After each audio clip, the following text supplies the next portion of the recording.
UD and the UDM were raised during the negotiations, but definitely not the PA. But, it's not about the PA per se, it's about the principle of this issue. They haven't consulted us, and the ANC must realize that they don't take all the decisions anymore. They didn't win the election. And basically I referred to clause 24. I said, you can't do this. And then I referred to clause 19, the sufficient consensus clause. So he says he'll get back to me, but I'm still waiting for that. Samunana nginibingelele nginamkelele channel yaMasweti Mina Production.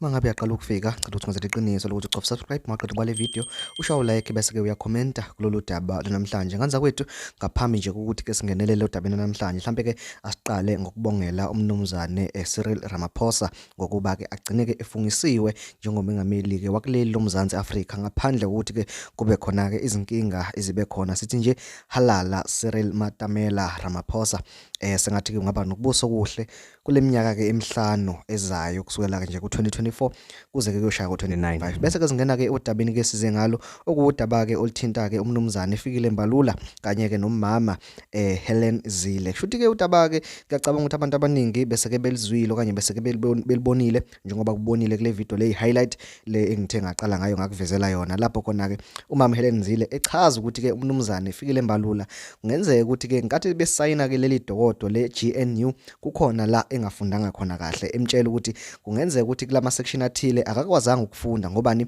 babona ukuthi ke iqembu leANC selivesane lahamba lalethe linye iqembu lingavumelene nelokhuzana lingavumelene nayiDA siyamangala ke iDA ukuthi hawu sasibona OPA manje lana thina kodwa singakazi nazivumelane ngabo ngabe sebengene kanjani uyabona kumama Helen Zille ukuthi kushuthi kungenzeka ukuthi ufikile Mbalula wenza iphutho okanye akafundanga kahle ngenkathi efunda ke leli form ke bebekade belisayina leli form ke lesivumelwano sokuthi ke bavumelana ukuthi babambisane yena neDA namanye kamaqembu ngizokubalela nje ngizokuvezela ukuthi ke amanye amaqembu abanawo iGood Party IFP bese kuzoba iPAC njengoba kubona la esithombeni sakho angiqale ngokuchazela ukuthi njengoba bebambene ke labantu beyofoku kanjani iqembu ke lelokhuzana iqembu leANC lona liphethe u60% walesivumelwano sabo 60% for iANC bese kuthi iDA yona iphathe u30% kulesi sivumelwano sabo bese kuthi ke wonke ke lamanye amaqembu amancane seceleni noIFP noPA noPAC bona baphethe ke u10% babangisana nje kulo 10% lo shuthi bahlukaniselana lamaqembu nje amakhulukazi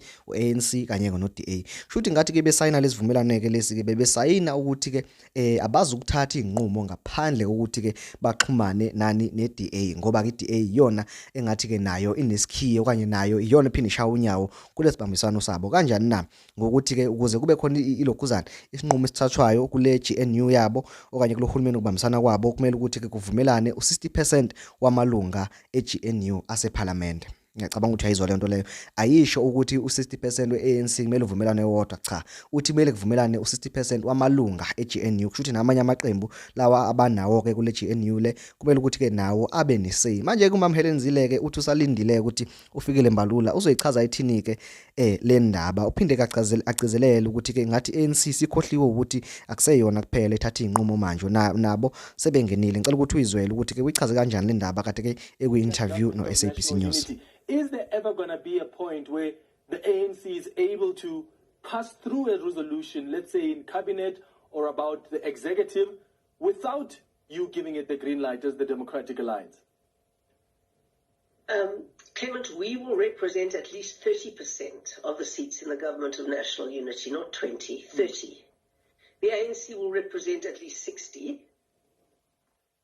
of the Government of National Unity, but you have to do it looking at all the parties that are going to be in the Government of National Unity. Yeah.